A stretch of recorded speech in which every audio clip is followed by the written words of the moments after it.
Okay, welcome to the channel. Do you guys want to introduce yourself to the audiences? Sure.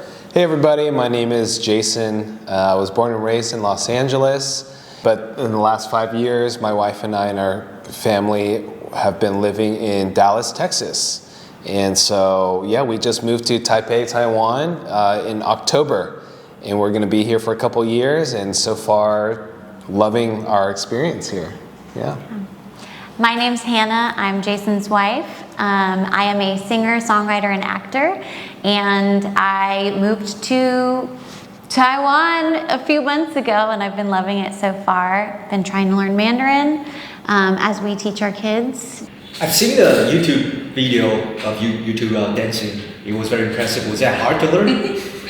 I would say it was less hard for me. Growing up doing musical theater, I have a little bit of a dance background.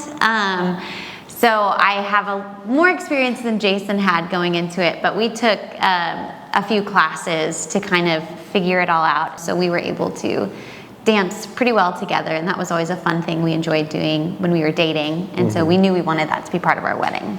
So based on that video, you guys are quite fit. So how do you guys stay so fit? That video was filmed 9 years ago. Yeah. So we were a lot better. We were young. We were younger.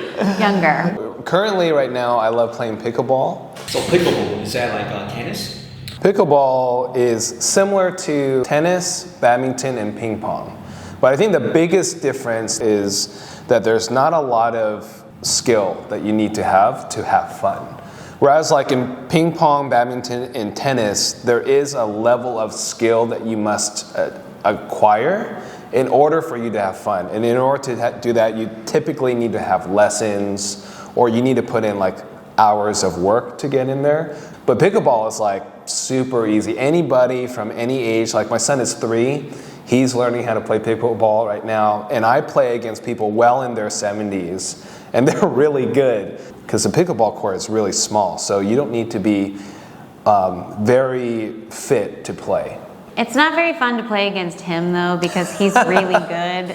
And when I play with him, I get mad. She says, no trick shots, but every shot I do, she thinks is a trick shot. So. He's too good, and I'm like, I just want to rally. I don't want to play a whole game. What about you?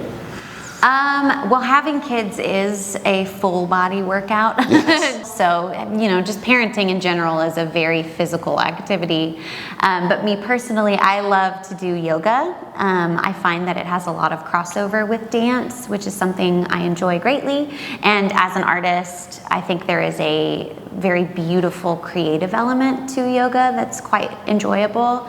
And it's also fun. One of the things that really drew me to yoga is the mind-body connection, really learning to be present and grounded within your body and within a moment.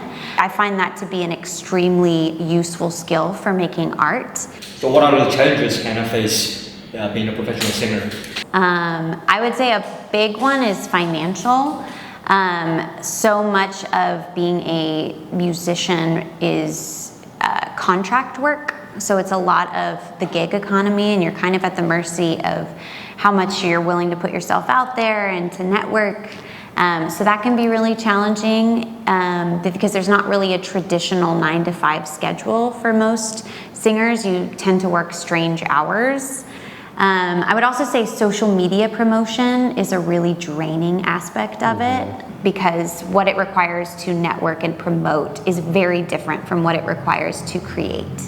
So it's not usually utilizing your best skill set. So how did you guys meet? I was working at this church, and I think the pastor introduced us, and then there's a really good pickup line that she had.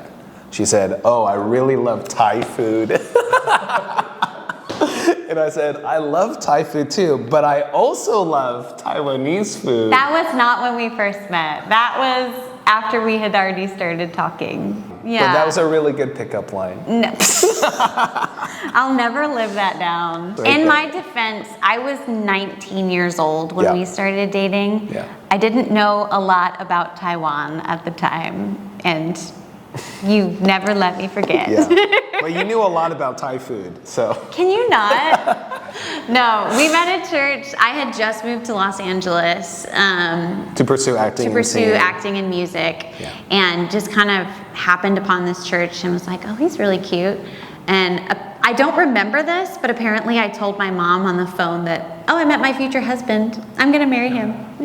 And I assume I thought I was kidding, but then here we are.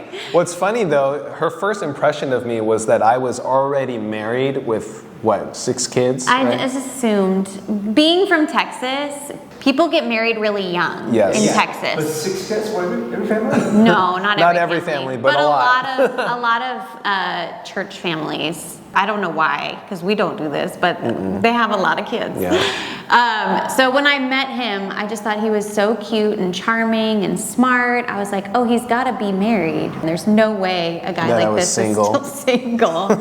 Just because that's true of most places in Texas. When you have somebody who works at the church and is really good looking, they're not single. You say you have a pastor background. I told you a lot of secrets about myself. And then after a while you say you're pastor. And I'm like, okay, it's too late to take them back. So I already said, you changed my perception about pastors. Do you manage to get everybody to share their secrets? Well, first, your secret is safe with me, Krillin, so don't worry. No, that's very kind. Thank you. I think, I always remember growing up in school, my friends would say, hey, I'm going to share something that I've never shared with anybody in my life.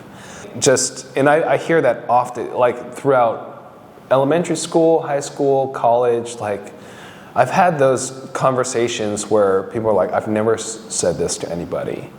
And I think that is ultimately, now that I look at it, like a gift. I'm also naturally a listener. I don't talk a lot. And so as a listener, I think I've just been able to cultivate a space where people want to feel safe.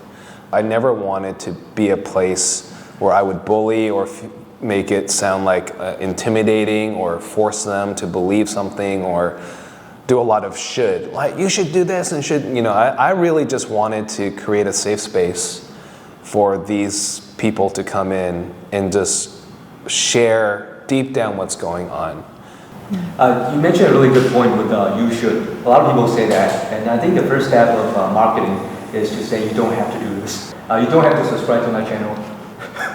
Same thing. Sure. But please subscribe to my channel. Please. And you guys will never subscribe. So you have a channel, and it's about the whole family, and she has a channel. I'm going to leave their channels under the description section so everybody can subscribe. And thank you guys for watching. Give this video a thumbs up and support Krillin's channel. Yes, like and subscribe, please.